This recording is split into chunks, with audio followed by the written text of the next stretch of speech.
Hello, and welcome to the Campus Dining 201 webinar hosted by Farm to Institution New England. We're going to be talking about trends, challenges, and opportunities for farm to college in New England.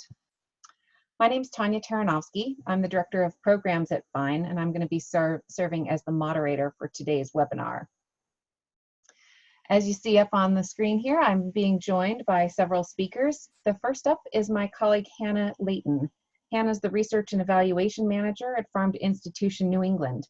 In this role, Hannah oversees FINE's metrics projects, which is a data-driven project designed to create a snapshot of New England's farm to institution supply chain.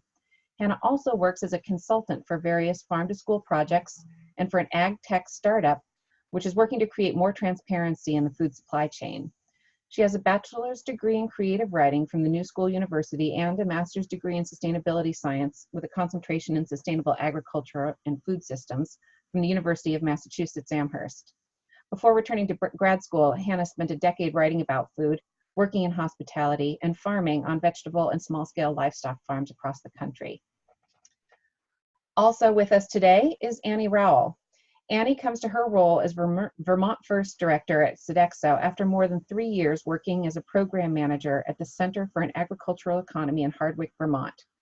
Her work in Hardwick focused on creating new markets for Vermont farms by creating a line of local fresh cut and frozen vegetable products, focusing specifically on Vermont and regional wholesale markets. She graduated from Middlebury College in 2011, majoring in political science. In addition to her role at Sodexo, Annie is a member of the Farm to Institution New England Network Advisory Council. She's the secretary for the Vermont Fresh Network's Board of Directors, the Craftsbury Town Planning Commission, Craftsbury Village Improvement Society.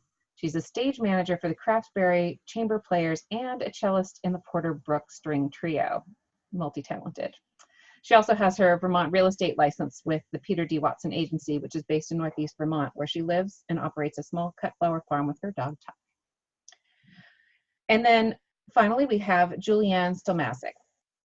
She's the manager of regional and sustainable food systems at BC Dining, where she oversees sustainability initiatives and regional sourcing strategies. After pursuing a degree from Northeastern University in Environmental Studies and International Affairs, she worked as a vegetable farmer, private chef, and food systems educator throughout Boston and Italy. After completing a culinary apprenticeship at the Rome Sustainable Food Project, she founded a farm-to-table cooking school and developed a food, gardens, and sustainability program at a boarding school in Rome, and more recently helped Italy Boston design a culinary apprenticeship program. She likes to think of her role at BC Dining as divided between the front and the back of the house, supporting the procurement and culinary teams in bringing more regionally grown food on the menu while increasing awareness around regional food systems among students, staff, and faculty on campus. Thank you all for speaking on this webinar and for sharing your expertise and experiences with us. Next, Hannah. Quick outline of the webinar today. I'm going to be providing you a brief overview of FINE. After that, Hannah will be telling you about FINE's metrics work and the 2018 Campus Dining Survey, which is a major project of the metrics program. Once you have a good sense of what's going on in the campus dining in New England and hear about the recommendations that are stemming from our findings in the report, we're going to take a closer look at a couple of examples of how to put these recommendations into action. And that's where Annie and Julie come in. Annie's going to highlight Vermont First's efforts to work with distributors on transparent tracking systems. And Julie is going to share updates from a partnership that is increasing the availability of local produce to institutions year-round, while also expanding the acres of farmland in production. We'll also then end with an opportunity for you all to ask questions and share your ideas as well. So throughout the presentation, you can ask questions anytime and just use the Q&A function. You can see here on the screen, there's an example of what that box looks like, but you can find the control for it in your Zoom toolbar, which for some of you may be at the top of the screen or the bottom of the screen, but if you move your mouse around, you should be able to find it. So just click on the Q&A in that toolbar. Enter your questions at any time, and we'll address those during the Q&A section towards the end of the webinar.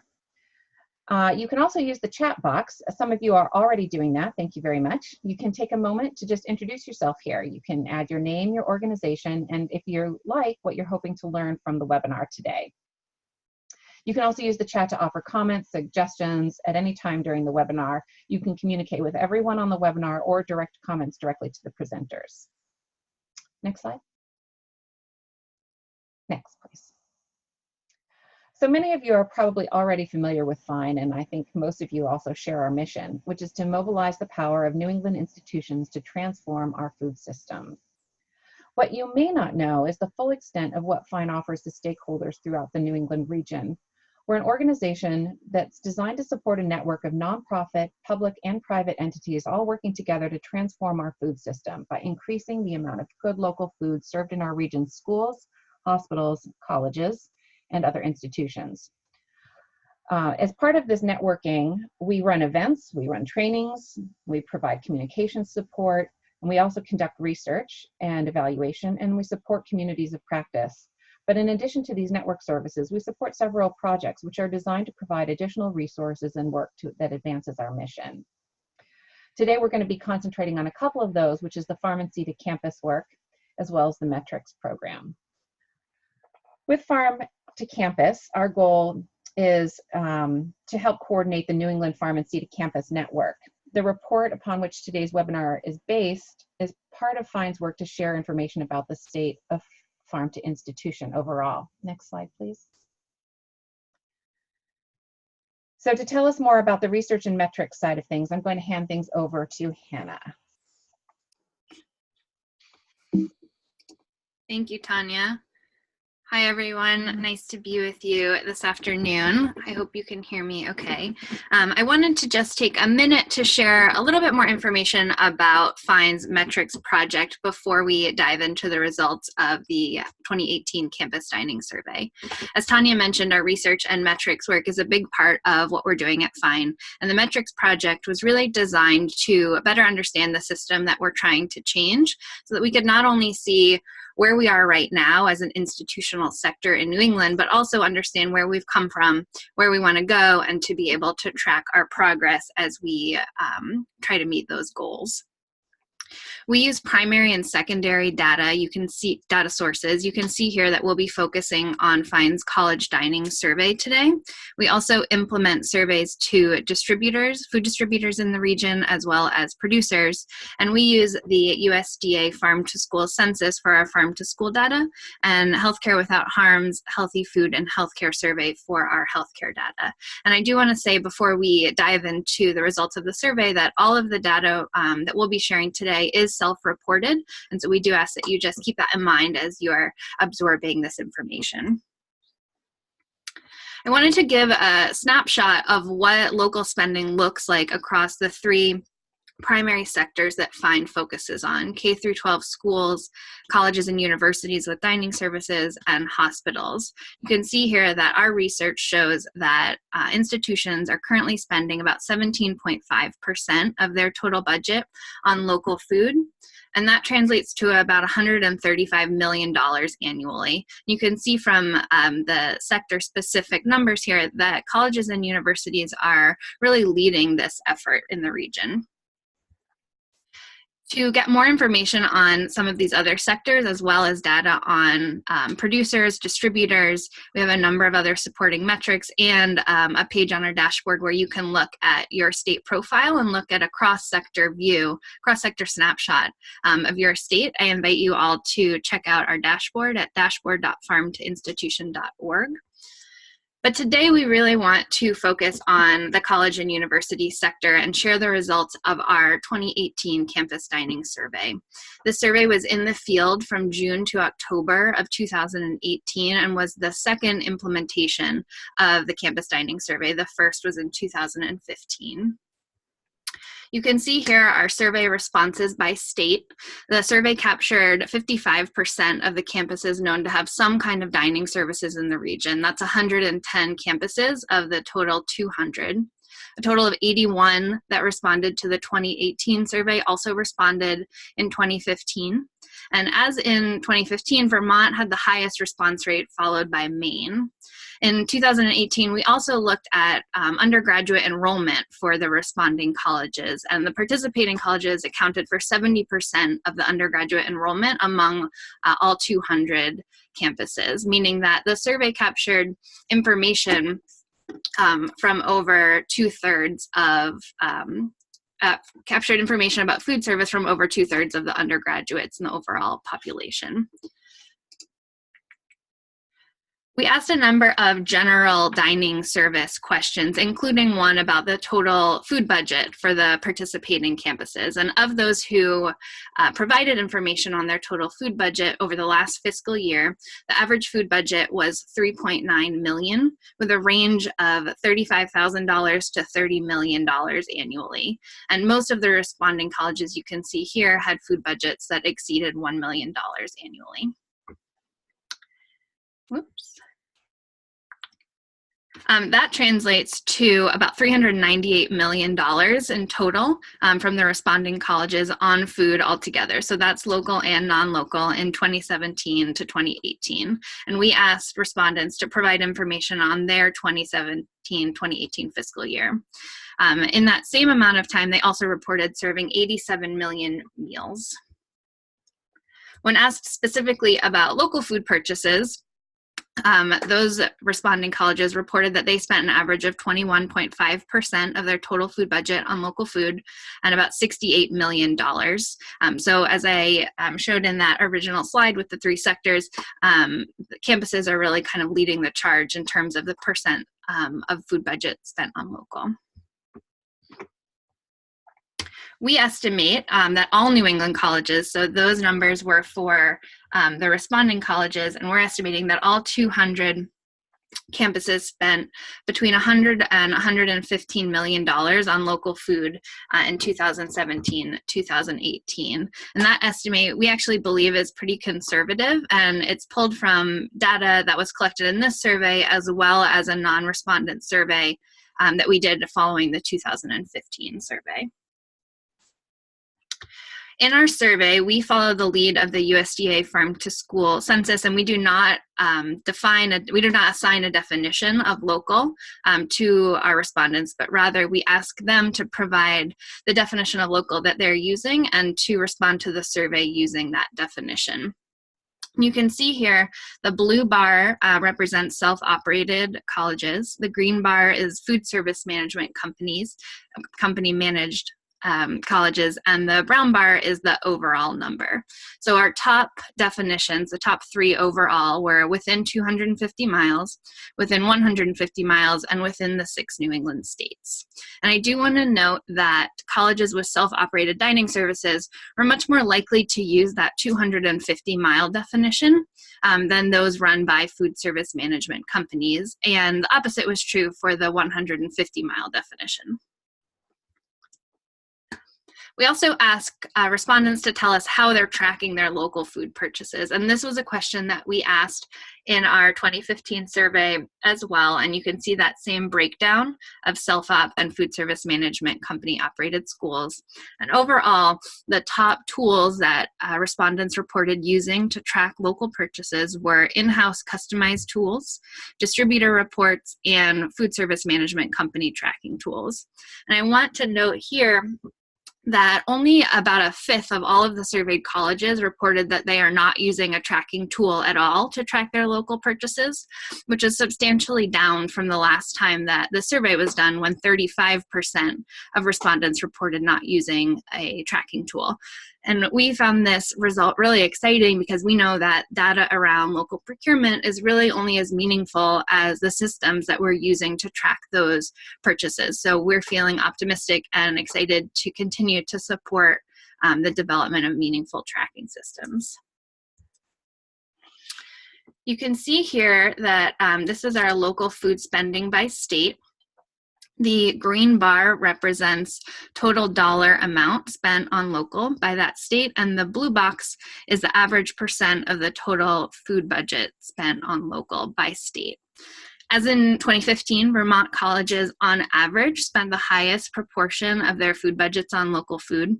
And while Massachusetts and Connecticut colleges spent on average a lower proportion of their food budget on local food than colleges in many of the other states, they accounted for more than 2/3, about 68% of the total local food purchases made by participating colleges. This is likely a result of the size of the food budgets for colleges in those states, as well as the number of colleges reporting. But it does suggest that there's a real opportunity in the states where high dollar amounts and lower percentages exist to make a pretty substantial impact by moving just a few percentage points towards local. We asked a few questions in the survey about products that are more frequently sourced locally and the products that are difficult to source locally.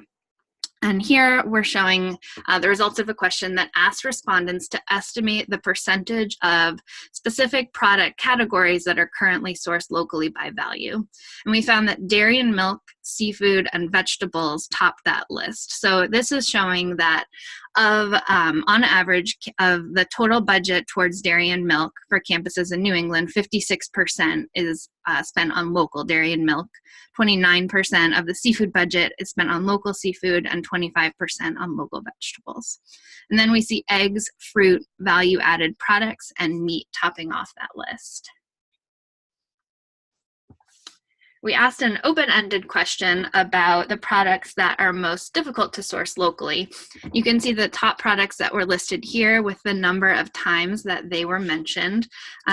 Consistent with 2015, when we asked a different question that examined a similar idea, we see that meat and meat products do come in at the top of this list. Chicken and poultry as the most frequently mentioned, followed by meat, and then seafood and fish, which we also just saw on that last list, and then fruits, lettuce, pork, and grains. We're also interested in continuing to understand the top barriers in general to purchasing local food in colleges and universities. And if you visit the report, you'll see a very long list. This was an open-ended question. There are over 30 challenges that were reported. And consistent with 2015, we see a similar set of top barriers, and we've pulled out a few here. So we see cost and price point, off-season availability and sourcing, availability and supply, consistency and quality, fulfilling volume needs, and distribution and delivery of products. Since 2015, when we saw that a third of campuses were not using a tracking tool, we've been working with institutions to better understand and really support implementing meaningful tracking systems. And so we added a question in the 2018 survey that would help us understand what the biggest challenges are in tracking local products. And you can see here that most found that their institution's differing definition of local from available reporting was challenging. And most also found that getting information about local food from their suppliers and vendors was challenging. And we're going to hear more about each of those from our presenters in just a little bit. Regardless of the challenges that are cited, we asked campuses to tell us what they think the future of their local food purchasing looks like in the next 3 years. You can see here that 78% of respondents said that they expect their local food purchasing to increase up to 10% or more than 10%. And only 1% said that they expected their local food purchasing to decrease. So we feel optimistic about the direction that we're headed. The report outlines a suite of recommendations for a number of audiences, and we've pulled a few examples here, and I'm really going to zoom in on the recommendations for dining operators today before handing it over to our presenters, who will talk a little bit about some of the strategies that they're using to address these things. And I invite you all to take a look at the report to see much more detail on all of these. The recommendations that we've pulled out here for dining operators include partner with distributors, vendors, and food service management companies to prioritize local and regional procurement. Consider working directly with farmers. Develop meaningful tracking systems and address potential barriers around cost, seasonality, and access to local food. And again, I invite you to read more about the specifics of what we're recommending in the report. You can find the report at the link on the screen here, and we've really just grazed the surface of what you'll find in the report. So additional information can be found on defining and tracking regional food in addition to local food. There's a section on self-op and food service management companies, distributors used in New England by campuses, and then a section on campus farms and gardens, as well as campus food pantries. So we invite you to check that report out at this link here. I'm going to hand it over now to Annie. Great, thank you, Hannah. Thank you, Tanya, and good afternoon, everyone. My name's Annie Rowell. I'm the Vermont First Coordinator for Sodexo.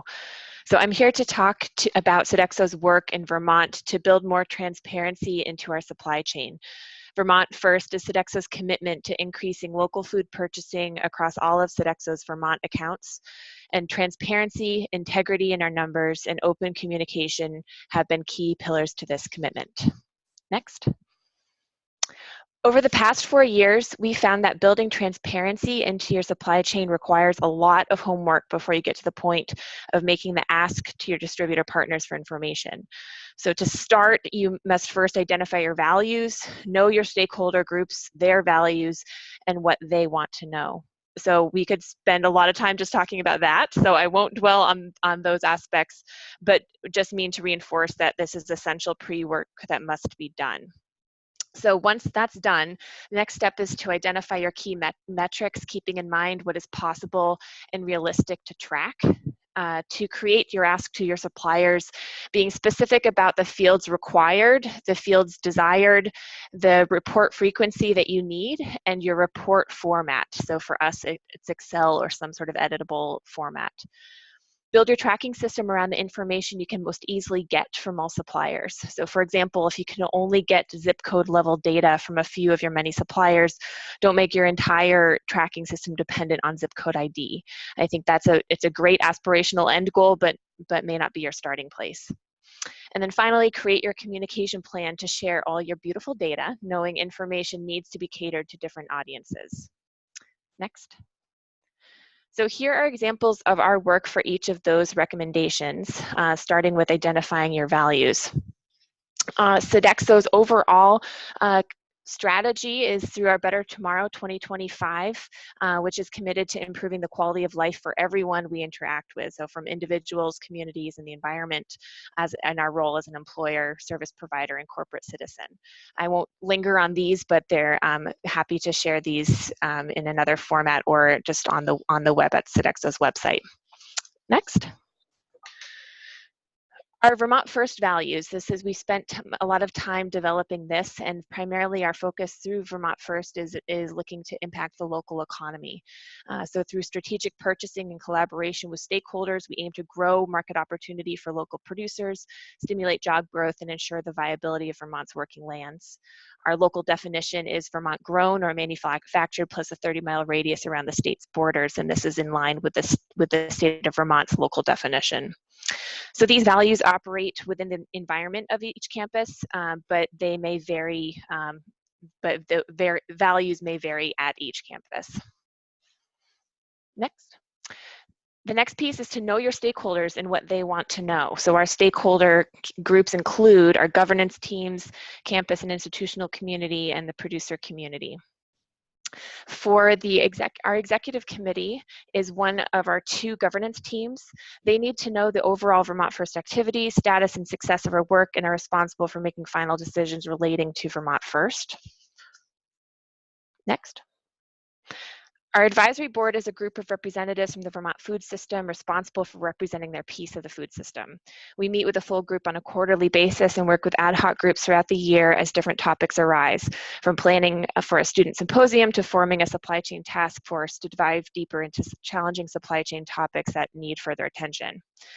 Our campus community engagement is incredibly dynamic, with interaction and engagement ranging from surveys, student interviews, all aspects of various dining programs, live feedback in the form of our dining advisory groups, office hours, encouraging students to talk to chefs in the moment, comment cards, class presentations and projects, one-on-one meetings, and work with special groups or student organizations, including Real Food Challenge, orientation, and first-year experience groups.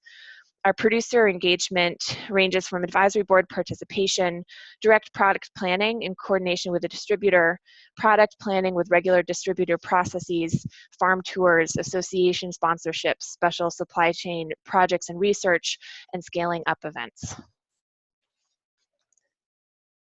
Here's an example of the type of information we seek from stakeholders. last October, we hosted a symposium for Vermont college students to learn more about the Vermont food system and make food system career connections. We surveyed all the various symposium attendees to gauge their food values and preferences to continue to help inform our work. There are many different types of stakeholders in attendance, including not just students, but also faculty and staff, as well as content experts, which are producers, food business owners, consultants, and nonprofits. When we compared stakeholder type responses for the same question, what does local food mean to you? We found that there was a difference between the groups. So for instance, while most students selected organic as one of the key attributes to a local definition, only 9% of content experts and no faculty or career service staff members did the same, as shown here. Next. Additionally, we found there were some differences among stakeholder groups in how each responded to the same question, what do you want to know about where your food comes from?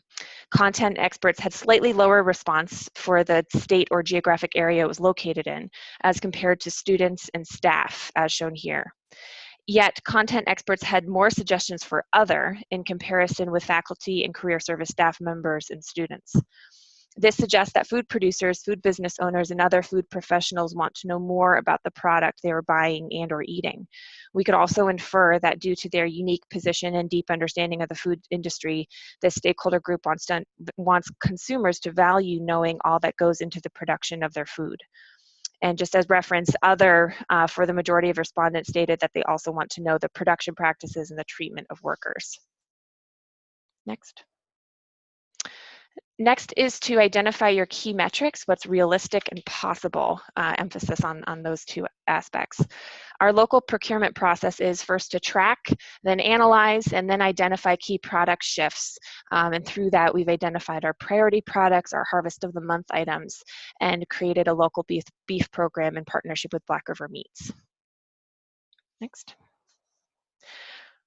Based on our values and goals, as well as the input from all of our various stakeholders in various formats, our key metrics are all data we divide into statewide and then at the campus level, the total local spend, the total local percentage, the meals served per day, the total number of local producers we buy from, and we break our product categorization into 3 levels in order to dive deeper into potential product shift opportunities.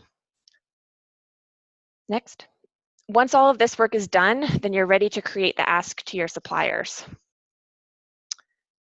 On a monthly basis, suppliers send me a monthly velocity report, including brand and manufacturer level information. We consolidate our report ask for Vermont First, Real Food Challenge, and any other tracking need into one report, so we're not sending multiple requests to the same vendors.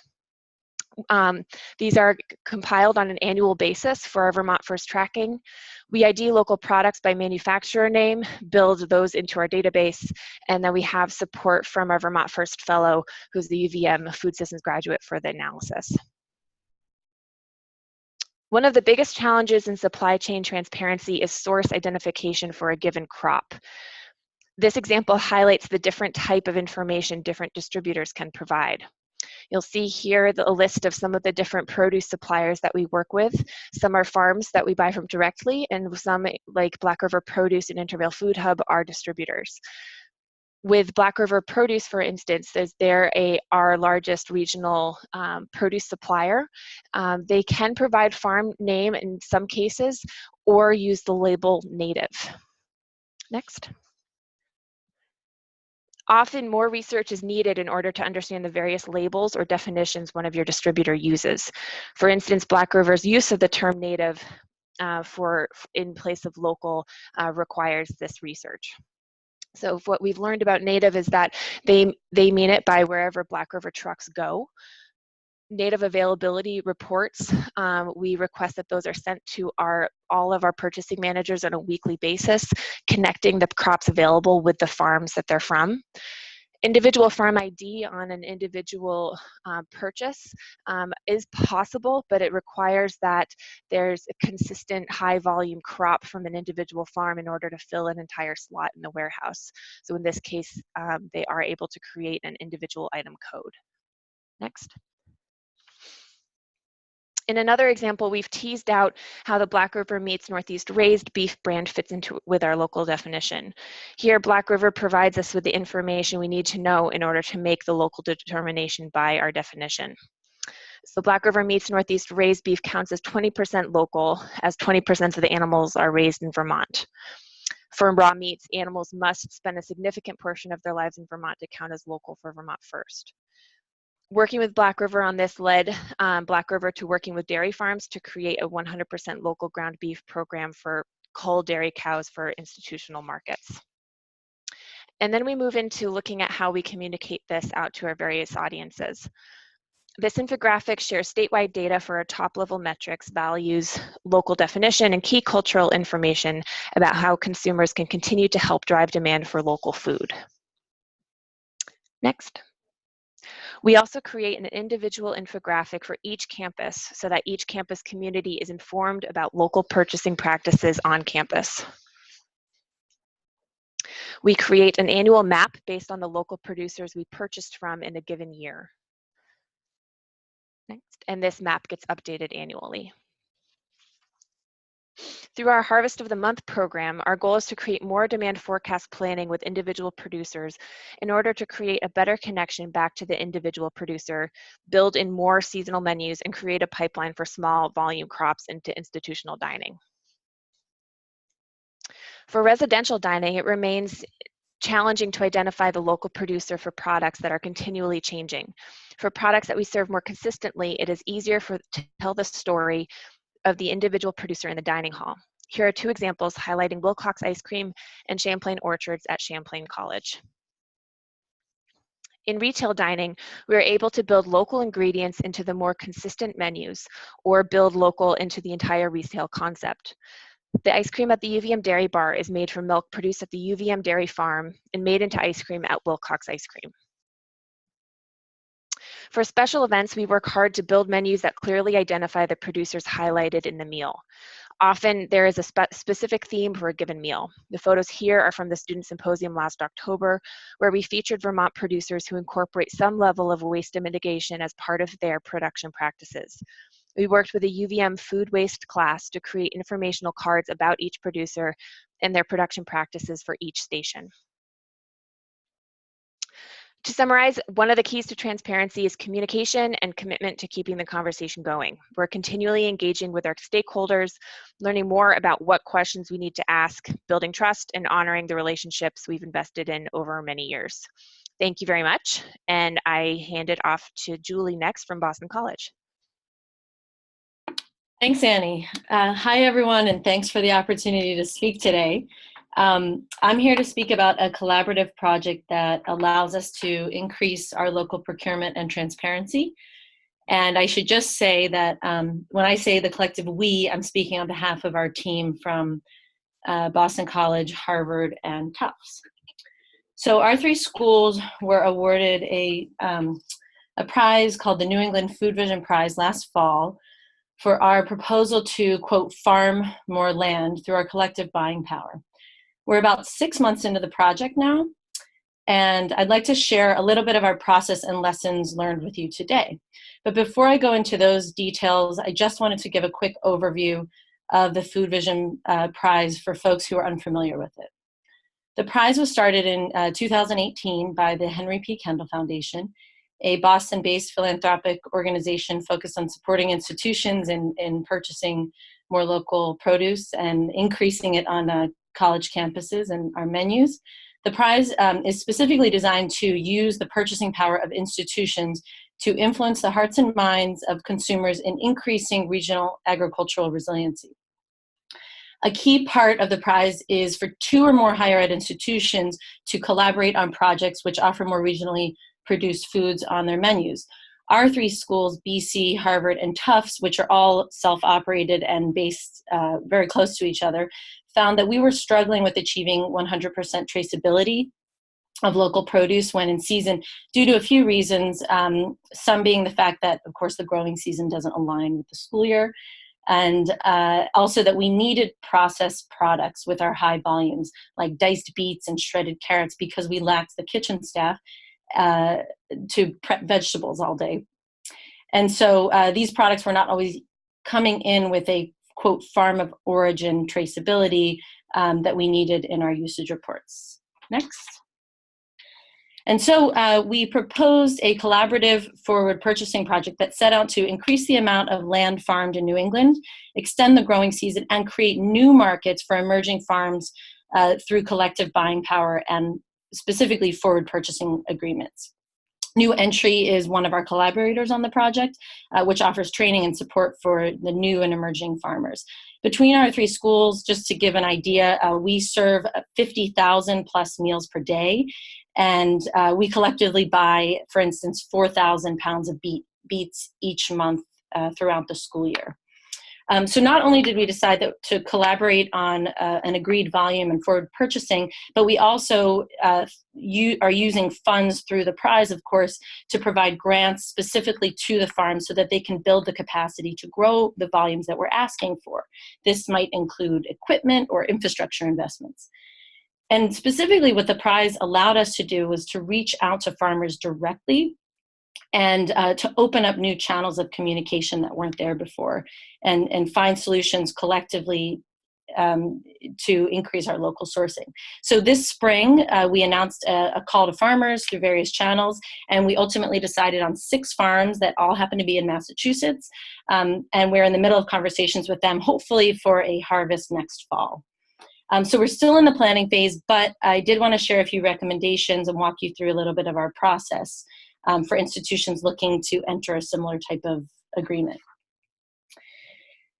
So the first thing we did, actually it's one back, Hannah, on recommendations. We started by identifying our stakeholders, which of course is important. And this included not only purchasing folks, but executive chefs, dining directors, and our shared produce supplier. Some schools might be able to work directly, but we really need a distributor and processor for the logistics, delivery, and processing of the vegetables.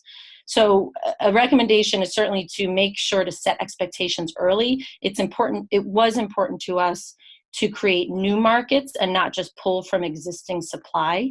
So we wanted to make that clear with growers and our distributor. And also an MOU really helped us to kind of iron out agreed terms and communication expectations. The next things we did was, of course, determine what we want the farms to grow, and we settled on 4 crops in particular that we purchase a lot of: beets, kale, chard, and peppers. We added up these volumes and summed them up by month. We then hosted a kickoff meeting where all the stakeholders got together to kind of talk through specs and needs and volumes.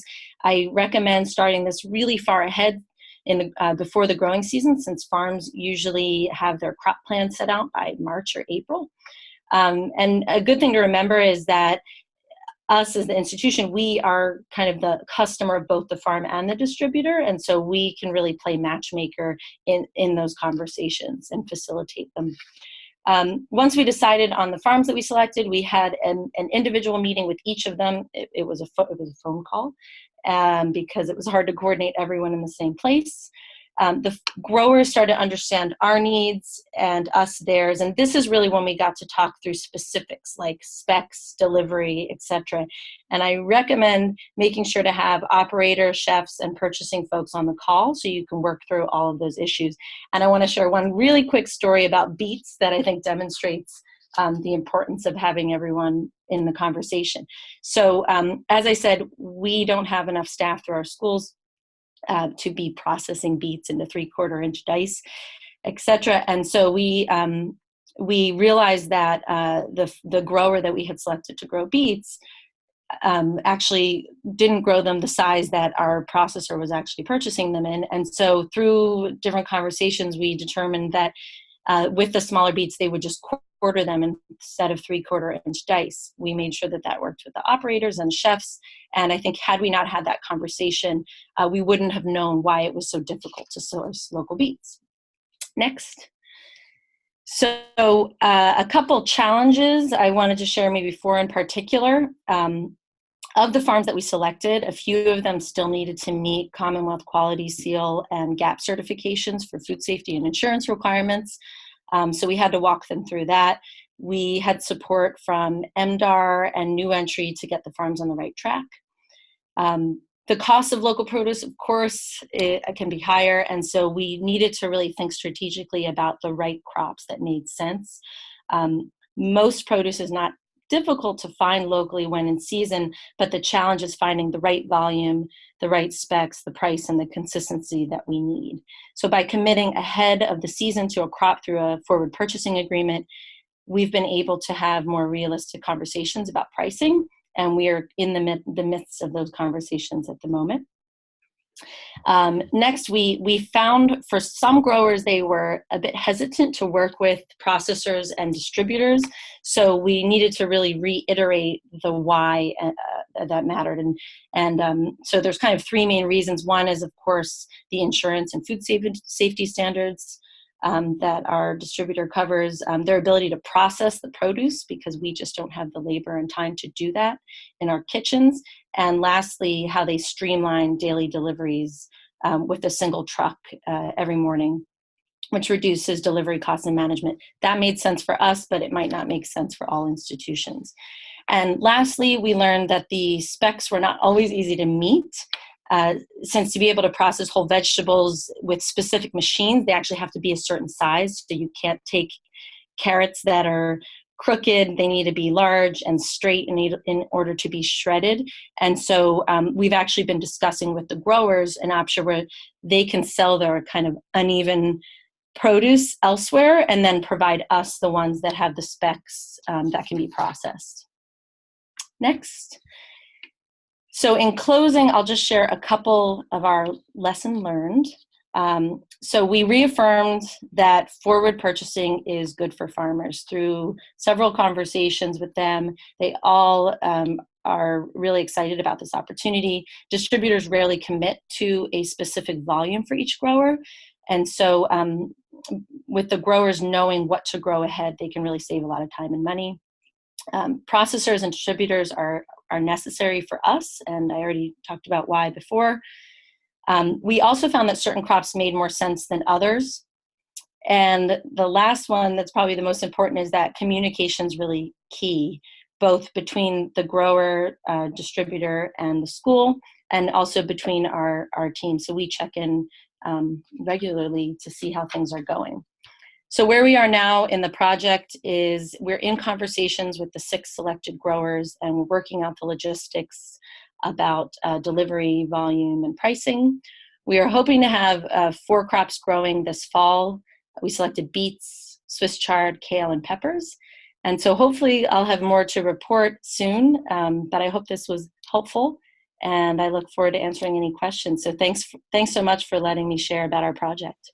And Tanya, I'll turn it over to you. Thank you, Julie, and thank you, Annie. I'd like to take just a quick moment actually to also thank our funders who've helped supported this work, which includes the Henry P. Kendall Foundation and the John Merck Fund, and also like to thank our Metrics project team and all of the advisors that helped us with producing and reviewing the campus dining report. So thanks to all of you. At this point, I would like to turn it over to open it up to questions. So please use the Q&A function, or if you're in the chat box and you're more comfortable there, feel free to use that. Send us your questions. We do have a couple that have come in, so while we're addressing those, please feel free to submit any questions that you may have for our 3 speakers.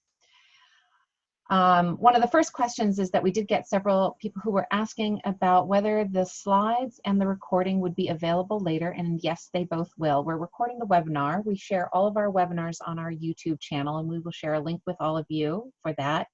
We will also share the slides, and our report is already on our Finds webpage. So if you go to Farm to Institution New England and look for Campus Dining 201, you can download the report. You can download highlights from the report, and we'll also be sharing information on the recording and the slides there too. But you'll also get an email in a few days linking to all of that. We also had one question, not surprisingly, on tracking. So this was from Joy Kostancic from Ohio University. Hi, Joy. She is interested in learning more about local food tracking systems, how other universities track, and specifically if they have staff members dedicated to this work. So Hannah, I'd like you with between the last campus dining report and this one, tracking has continued to emerge as a very important theme. So I'm wondering if you would mind sharing a little bit about what we found about what other universities are doing with respect to tracking local food purchases. Sure. Hope you can hear me here. Yeah, so as I mentioned, we were pleased to see that that a higher percentage of campuses are using tracking tools, and I only really reviewed those top 3, but there are a number of other tools that campuses are using, including proprietary menu software, the Real Food Challenge calculator, Ishi Stars, and we also did ask about the challenges, and we offered an option of staff capacity to track local food purchases, and we found that the percentage of respondents who reported that as a challenge was also lower than some of the other responses. And so we're seeing that campuses are starting to either hire interns or associates or come up with systems internally to have somebody on staff to help interpret all of those reports and all of that data. And Annie also spoke a little bit about what she's doing. I wonder, Annie, if you could speak a little bit more about how you're staffing your tracking efforts. Sure. So I think one of the kind of aspirational pieces would be that it would be something that could be integrated into regular operations. I think what we found is that the level of detail and really the time that it takes to get the level of detail that we're after and the consistency across all campuses was something that it made sense for kind of one person or for it to be kind of managed outside of day-to-day operations. So it does fall into my responsibility of tracking, and we do again have support from a graduate student who works on it. But I will say that it is a lot of time, and also with labor challenges as they are, getting the level of detail that we're after would be really challenging for it to be on the lap of a chef or another manager. So Annie, ideally you'd like to see this built into your system so that when you're purchasing items, it would automatically be logged with the indicators that you want to track. Right. Ideally, I think the getting to that level is, I don't really have a clear sense of when we'd be able to get there, but for now I'd call it semi-automated. And Julie, there's a question I think that would be great for you to tackle first, although Annie, I think you probably can also weigh in. We have a question for how farmers can approach or get in touch with institutions to present products. So Julie, you talked about the outreach that you're doing, but what about in the other direction? What ways, if farmers are interested in selling to institutions, what are some of the things that they can do in order to make that kind of contact? Well, I think it depends on the institution and if, kind of friending that institution. So there's certainly, the FINE conference a couple months ago was a great opportunity. I actually connected with a lot of growers then, but also just a good old phone call or email. I get contacted constantly. People find my email on the website and our website and write me. And if I can't answer the question, I always direct them to our purchasing team, who I work with closely. And then we determine if it's worth pursuing, and we might invite them in for a meeting, or we might connect them with a distributor. For us, it's always helpful when they already have something set up with one of our distributors. Otherwise, we need to make that connection for them, and we have to make a volume commitment so that it's worth that said distributor carrying it in their product line. But I'm sure with other schools, they might be able to just call directly and make that connection. But it's usually the purchasing department that they would reach out to. Great, thank you. Annie, is there anything you'd like to contribute to that? You're Yeah. working for a food service management company, but I think we get this question about getting to institutions through food service management companies and getting into food service management company supply chains almost as much. Yeah, I'd echo everything Julie said, but I'd also add kind of a couple aspects of one being that it's a bit of a different conversation if we're talking about both kind of produce to then value-added products, and if they're going into residential dining or going into retail. There's different kind of dynamics of what goes on there for a value-added product to go into residential. It impacts more kind of menus and nutritional information that needs to go through the whole process. So we're reflecting allergens and other products or aspects that could be affected.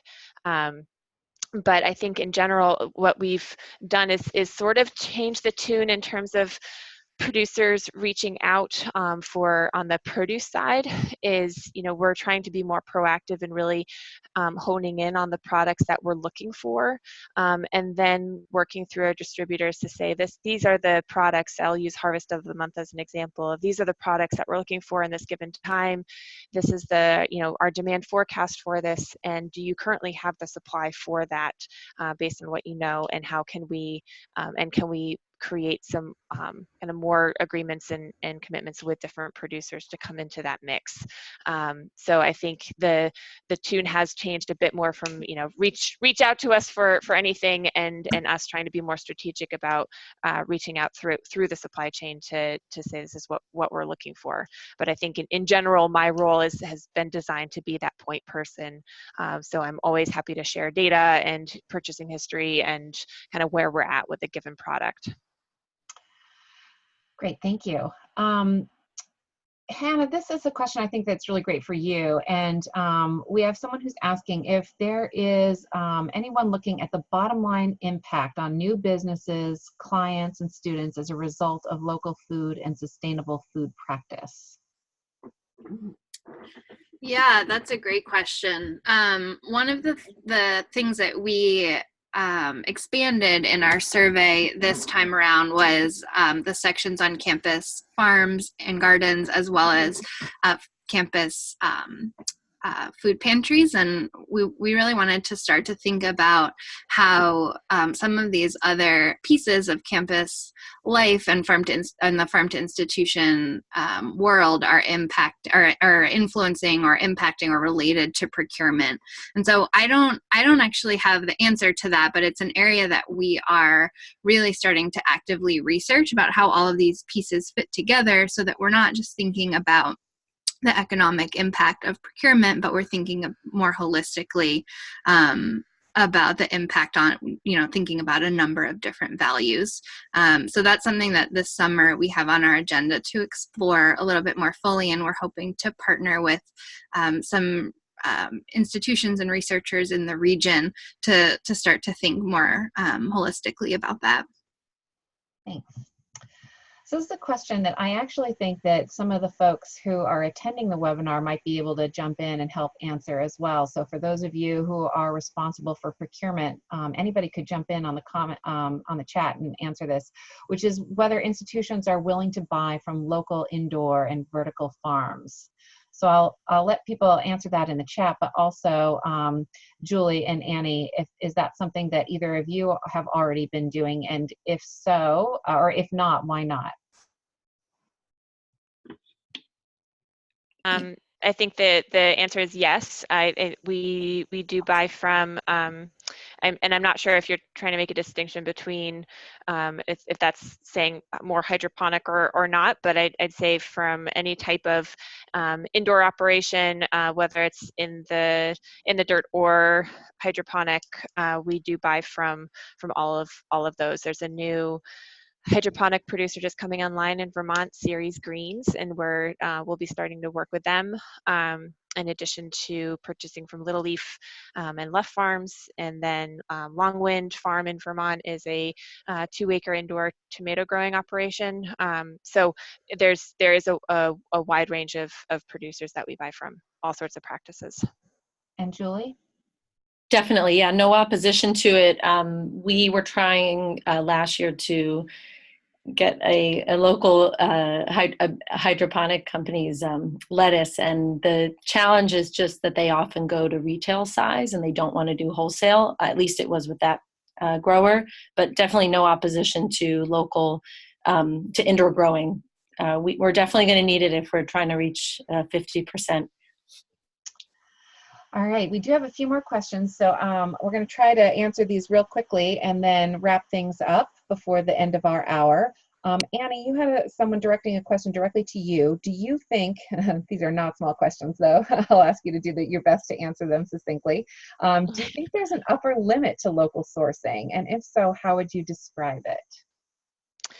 I think we have yet to, I guess, identify what that upper limit is. My immediate answer to that is I feel like there's kind of some other things going on in the campus world right now that just, I think make local more challenging just in a given environment. So I think, in general, what we're seeing right now is there's considerable labor challenges, given, at any given time, campus dining can be short, many hands.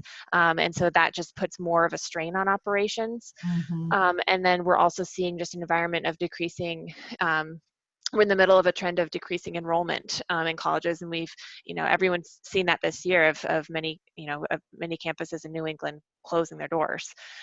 So I think that those are some other kind of population level challenges that, while they may not on the surface appear to directly impact local sourcing, any sort of kind of strain on operations as significant as those two items are, have a direct impact. Thank you.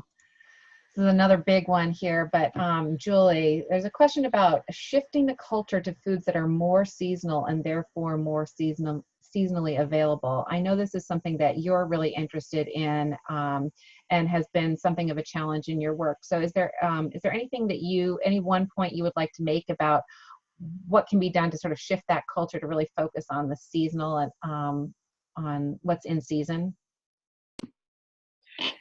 Yeah, I would say know your audience and speak their language. And so every school might be a little different. Every dining operation might be different. Every administration might be different. And so at BC in particular, we're a Jesuit school. And so we've found a lot of ways to align the mission of the school with our purchasing standards and how we interact with students and the events we put on. Thanks. There's one last question also asking about differences between selling to K-12 schools versus other institutions. And I think that it's clear that that schools are governed by a number of regulations and rules and policies through the government that don't necessarily impact other institutions the same way. However, they might have their own sort of sets of policies, whether it's internal or not. State schools, state universities also have some challenges in that regard regarding state policies about what can and can't be sourced. So there are different things that affect procurement, I think, between those two. And I think I'm going to leave it at that just so that we have time to just kind of close things out. It's a great question, though, and I think it's one that might be worth exploring more, maybe in a future webinar. Next slide, please. Hannah, next slide. Sorry, I'm having a little trouble advancing this slide. That's all right. We wanted to let folks know we do have a couple of other webinars coming up. So you are welcome to go to our events page to find out more about that on the Farm to Institution website. We have one webinar coming up that is still to be, the exact dates are being set, but it's going to be in July, focused on seafood.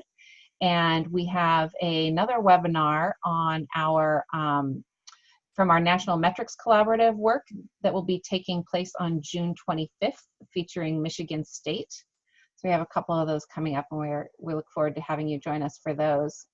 And then lastly, we would just say that we would like to continue to connect with you. We would like to hear your stories as well. We'd like to hear what you would like to learn on future webinars. So feel free to reach out to us via social media at farm2inst.org, at farm2inst is what works for all of our handles.